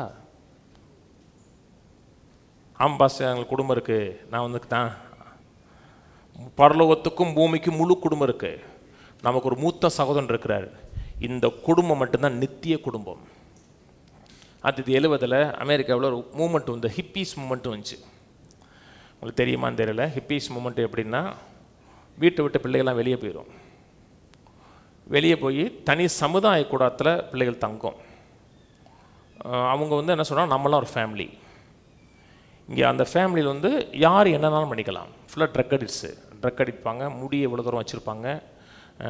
அவங்களுக்குள்ள எந்த விதமான ஒழுக்கமும் கிடையாது. யாரோடையும் யார் வாழ்ந்துக்கலாம். ஏன்னா நம்ம ஒரு ஃபேமிலி. உன்னை வந்து நீ என்ன பண்ணுற நான் கேட்க மாட்டோம், நீ எப்படினாலும் வாழ்ந்துக்க உன்னை நேசிப்போம். அந்த காலகட்டத்தில் அமெரிக்காவில் வாலிப பிள்ளைகள் நிறைய ஹிப்பீஸ் மூமெண்ட்டை சேர்ந்தாங்க. ஏன்னா வீட்டில் கண்டிக்கிறாங்க, அங்கே கண்டிக்கலை, எப்படினாலும் ஏற்றுக்கலான்னு. ஆனால் ஹிப்பீஸ் மூமெண்ட்லேயே கூட அவங்களுடைய உள்வாரத்துக்கு தலையிடக்கூடாது, ஏன்னு கேட்கக்கூடாது. அது அன்பு கிடையாதுங்க. நம்ம நேசிக்கக்கூடிய ஒரே ஒரு பிதா இருக்கிறார். அவர் நம்மை நேசித்தபடியெல்லாம் நம்முடைய நல்வாழ்வுக்காக தன் உயிரை கொடுத்தார். வேறு யாரும் கொடுக்க மாட்டாங்க. நம்ம நேசித்தால் நேசித்தது நிமித்தம் நம்முடைய நல்வாழ்வுக்காக தன் உயிரை கொடுத்தார். வேதம் சொல்லுகிறது, இனி நீங்கள் அடிமை இல்லை, புத்தராக இருக்குன்றிருக்கு. மத்தேயு திருப்புவோம். மத்தேயு 7:7. கேளுங்கள் அப்பொழுது உங்களுக்கு கொடுக்கப்படும். கேளுங்க, பார்க்கலாம் என்ன கொடுப்பாரு யாருக்கு தெரியும். சில இடத்துல எஸ் சொல்லுவார், சில நேரத்தில் நோன்னு சொல்லுவார், சில நேரத்தில் வீட்டுன்னு சொல்லுவார். எங்கேருந்தா எடுத்தாங்க தெரியல. அது கேளுங்கள் அப்பொழுது உங்களுக்கு கொடுக்கப்படும். கேளுங்கள் உங்களுக்கு கொடுக்கப்படும். தேடுங்கள் அப்பொழுது தண்டடைவீர்கள். தட்டுங்கள் உங்களுக்கு திறக்கப்படும். 8 என்றால் கேட்கிறவன் எவனும், கேட்கிற எவனும் யாரா இருந்தாலும் சரிதான், பெரிய ஊழியக்காரர் சின்ன ஊழியக்காரர் இப்போ தான் வந்தாலும் கேட்கிற எவனும் பெற்றுக்கொள்கிறான், தேடுகிற எவனும் கண்டடைகிறான், தட்டுகிறவனுக்கு திறக்கப்படும். கீழே உங்களுக்கு எந்த மனுஷனானாலும் தன்னிடத்தில் அப்பத்தை கேட்கிற தன் மகனுக்கு கல்லை கொடுப்பானா? ஒரு மகன் வந்து பசியாக இருக்கிறாரு, அப்பா பசிக்குதுப்பாங்கிறாரு, இந்தப்பா சாப்பிடு, அவனு ஒரு 3/4 இஞ்சி ஜல்லியை கொடுக்குறாரு.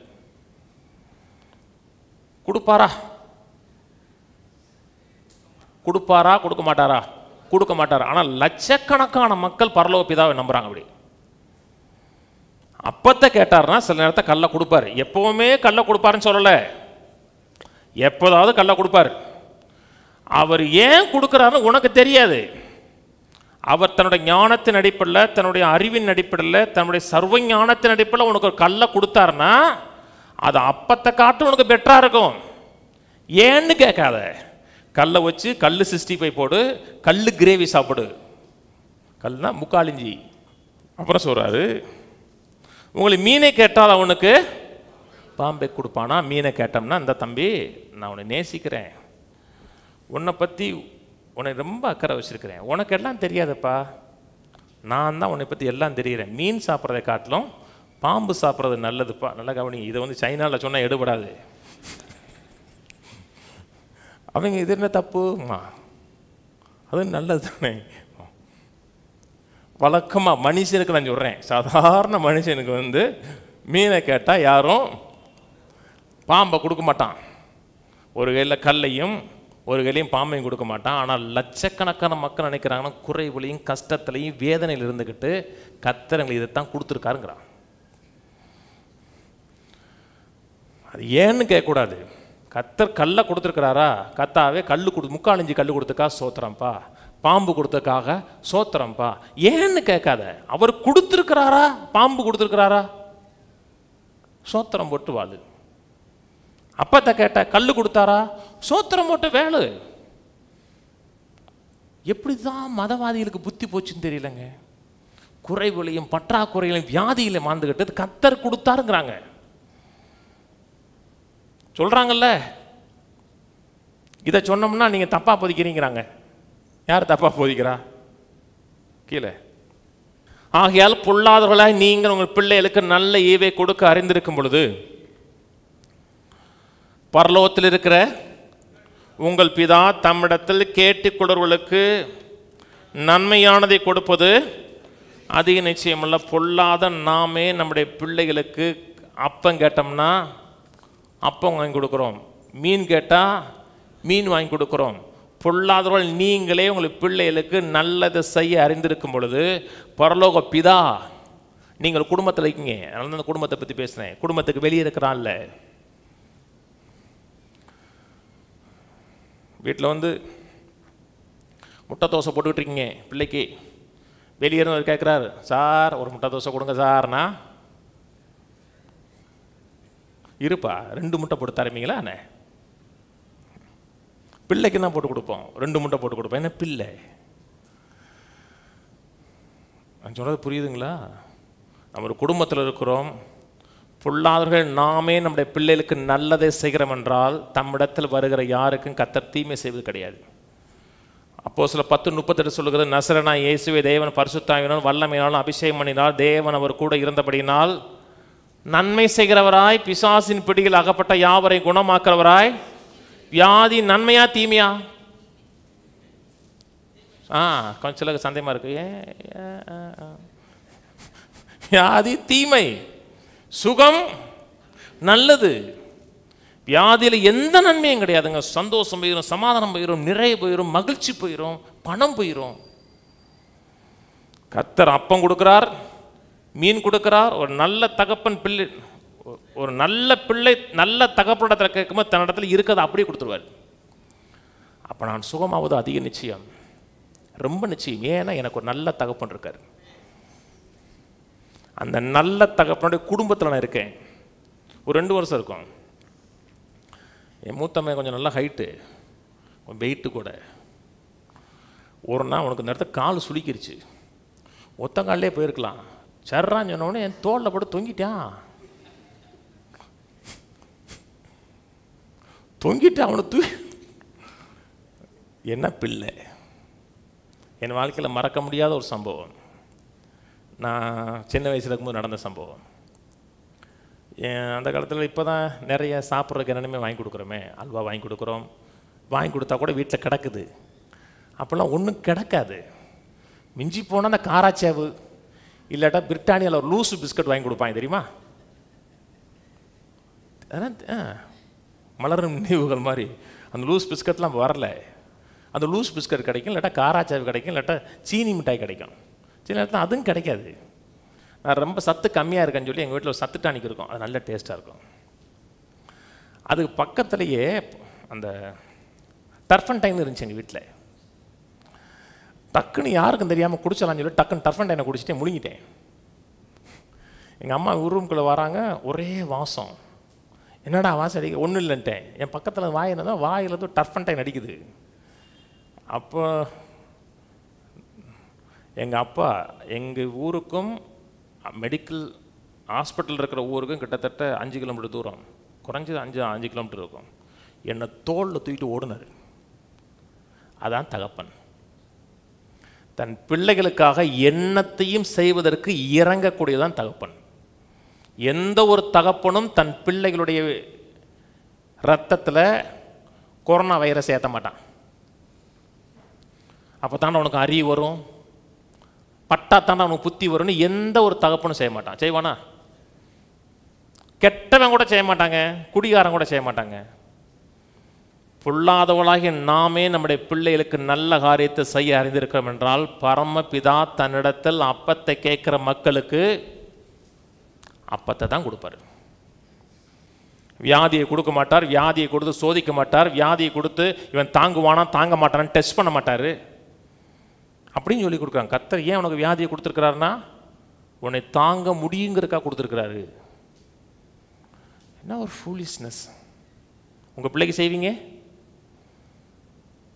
கர்த்தர்னா நல்லவர், அவரிடத்தில் எவ்வளவேனும் அநீதி இல்லை. அந்த குடும்பத்தில் இருக்கிறோம். எனக்கு ஒரு அப்பா இருக்கிறார், மூத்த சகோதரன் இருக்கிறார். சுகம் பிள்ளைகளுடைய அப்பம்னு பேர் சொல்லுது. மத்தேயு 15 ஒரு சம்பவம் இருக்குது, படிச்சிருப்போம். இயேசு, நான் எந்த பகுதியில் மட்டும் தான் நான் பார்த்துக்கிட்டு இருக்கேன். அதாவது எருசலேமிலிருந்து சில பரிசேயரும் வேதபாரகரும் இயேசுவின் இடத்துல சந்திக்க வராங்க. அவங்களுக்கு பெரிய டீச்சிங் கொடுக்குறாரு. அப்போ அவர் கலிலேயில் இருந்தாரா இல்லாட்டி எருசலேமில் வேறு ஏதாவது பகுதியில் இருந்தாலும் எனக்கு தெரியல.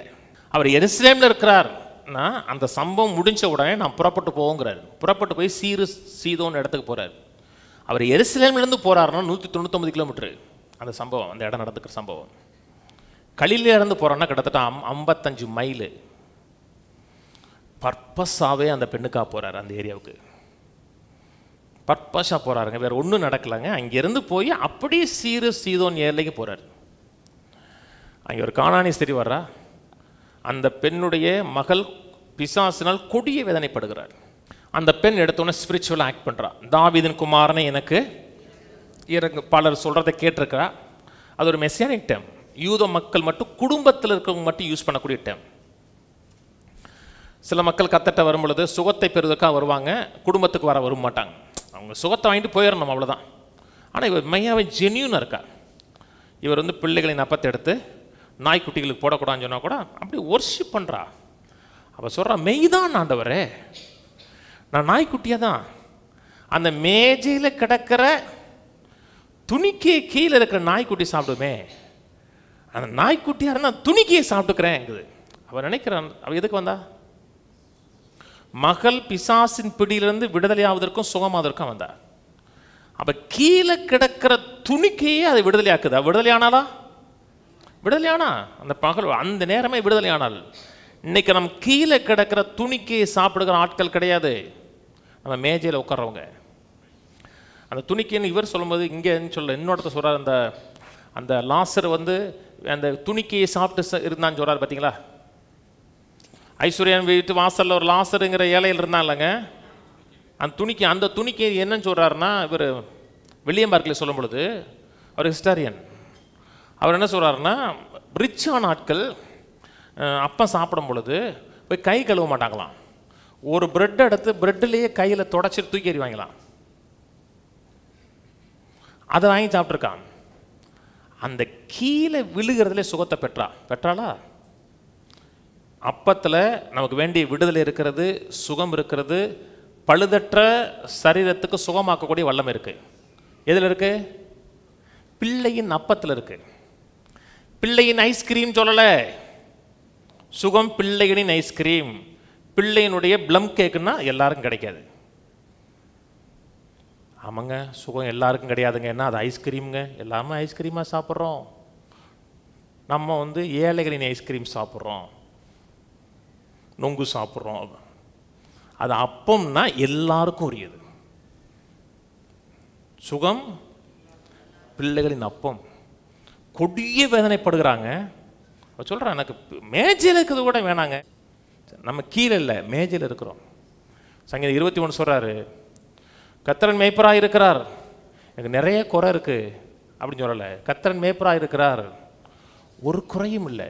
அவர் என்னை புல்லுள்ள இடங்களில், காஞ்ச இடத்துல இல்லை, புல்லுள்ள இடத்தில் என்னை மேய பண்ணி தூங்க பண்ணுகிறார். தமிழில் அந்த வார்த்தையை மிஸ் பண்ணிட்டாங்க தானே. He makes me lie down in green பேச்சஸ்ன்னு இருக்கு. என்னை புல்லுள்ள இடங்களில் மேய்ச்சு வயிறு நிறைய சாப்பிட வச்சு என்னை புல்லு மேலே தூங்க வைக்கிறார். ஆடு வளர்த்துருக்கீங்க? ஏங்க நீங்கள் என்ன ஆக்ஸ்போர்ட் யூனிவர்சிட்டியில் படித்து வந்திருக்கீங்க, ஆடு வளர்த்தது இல்லையா? நான் வளர்த்துருக்கேன். ஆடு வளர்த்துருக்கேன்னா எங்கள் அம்மா வீட்டில் வளர்த்தாங்க, நான் பார்த்துருக்கேன். ஆடு வளர்த்து நல்ல புல் அறுத்து போட்டிங்கன்னா கொளுத்த ஆடு புல்லு மேலேயே படுத்து கிடக்கும். தின்னுட்டு புல்லு மேலேயே படுக்கும், புல்லு மேலேயே உச்சாவும் போகும். அது எப்போ நல்லா தின்னு முடிச்சதுக்கப்புறம் செய்யும். இந்த ஆடு நல்லா தின்னுட்டு அந்த பசும் புல்லையே படுத்து கிடக்கு. ஏன்னா அப்போ கொழுப்பாக மேய வச்சிருக்காருன்னு அர்த்தம். அப்படியே சொல்லிட்டு என் சத்துருக்கு முன்பாக ஒரு பந்தியை ஆயத்தம் பண்ணி என் தலையை அபிஷேகம் பண்ணுகிறார். சத்துருவை பார்க்காதீங்க, வியாதியை பார்க்காதீங்க, சிம்டம்ஸை பார்க்காதீங்க. மேஜையில் உட்காந்துருக்குறோம். மேஜையில் உட்காந்துட்டு ஐயா கூடாது. அதை எடுத்து இப்படி வைங்க, இதை கொஞ்சம் கொடுங்க, அந்த பிரியாணி கொஞ்சம் போடுங்க, அந்த டிஷ்ஷை கொஞ்சம் போடுங்க, அந்த 65 கொஞ்சம் எடுத்து வைங்க, அப்படிதான் சொல்லணும். இல்லாட்டா எடுத்துக்கணும். ஏன்னா நீங்கள் பிள்ளை, கெஸ்ட் அல்ல. கெஸ்ட்டு இன்னும் கொஞ்சம் எடுக்கலான்னு ஆசை இருக்கும், தப்பாக நினச்சிட்டாங்கன்னா அப்படின்னு ஒரு கூச்சம் இருக்கும். பிள்ளை அப்படிலாம் நினைக்காது. அப்பனுக்கு இருக்கா இல்லைன்னு கூட பார்க்காது சில நேரத்தில். கர்த்தர் நம்ம ஒரு குடும்பத்தில் வச்சிருக்கிறார். இந்த குடும்பத்தில் சுகம் இருக்கிறது, நிறைவு இருக்குது, நல்வாழ்வு இருக்கிறது. நம்ம அளவில்லாமல் நேசிக்கக்கூடிய பரலோக தகப்பனுடைய கம்பேஷன் இருக்கு.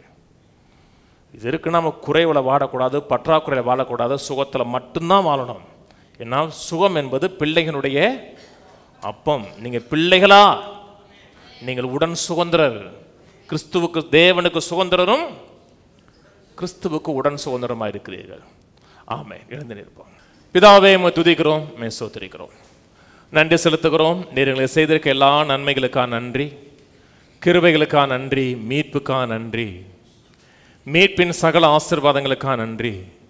எங்களை அளவில்லாமல் நேசிக்கிறதுனாலே நேசகுமாரனை கொடுத்து, நேசகுமாரனுடைய சரீரத்தில் வியாதிகளையும் நோய்களையும் வலிகளையும் வைத்து அவரை வியாதிக்குட்படுத்தி அவருடைய தழும்புகளால் எங்களை சுகமாக்கி இருக்கிறதுக்காக நன்றி. பங்கெடுத்த ஒவ்வொருவரையும் ஆசீர்வதிக்கிறேன். இவர்கள் அடிமைகள் அல்ல, குடும்பத்துக்கு வெளியே இருக்கிற மக்கள் அல்ல, குடும்பத்தின் மக்களாக, குடும்பத்தின் அங்கத்தினராக வைத்திருக்கிறதுக்காக நன்றி. இயேசு நாமத்தில் நாமும் மகிமைப்படட்டும். சுகம் எங்களுடைய அப்பமாக இருக்கிறது. எங்களுக்கு ஒரு பரலோக தகப்பன் இருக்கிறார், எங்களுக்கு ஒரு மூத்த சகோதரன் இருக்கிறார். எங்களை அளவில்லாமல் நேசிக்கக்கூடிய என் தகப்பனுடைய அரவணைப்பின் கீழே அன்புக்குள்ளாக எங்களை வைத்திருக்கிறதுக்காக நன்றி. பங்கெடுக்கிற ஒவ்வொரு வாழ்க்கையிலும் நிறைவு இருக்கட்டும், கிருபை இருக்கட்டும். அடிமைத்தனத்தின் உணர்வல்ல, அனாதையின் உணர்வல்ல, தகப்பனுடைய ஆதிக்கத்திலும் அன்பிலும் இருக்கக்கூடிய அந்த உணர்வு எங்களை ஆளுக செலுத்தட்டும். சகல கனமும் சகல மகிமை எங்கள் வாழ்க்கையில் உமக்கே உண்டாகட்டும். எங்கள் ஆண்டவர் இரட்சகரமாய் இருக்கிற எங்கள் தேவனுடைய நாமம் எங்கள் வாழ்க்கையில் உயர்த்தப்படட்டும். ஆசீர்வதியும் இயேசு நாமத்தில் பிதாவே, ஆமென். கர்த்தராகிய இயேசு கிறிஸ்துவின் கிருபையும் பிதாவாகிய தேவனுடைய அன்பும் பரிசுத்தாவின் ஐக்கியமும் இன்றைக்கும் என்றைக்கும் கிறிஸ்துவின் வருகை மட்டும் நாம் அனைவரோடு கூட இருப்பதாக. ஆமென். கர்த்தரோடு ஆசீர்வதித்து எல்லா தீமைக்கு விலக்கி காக்க கடவர்.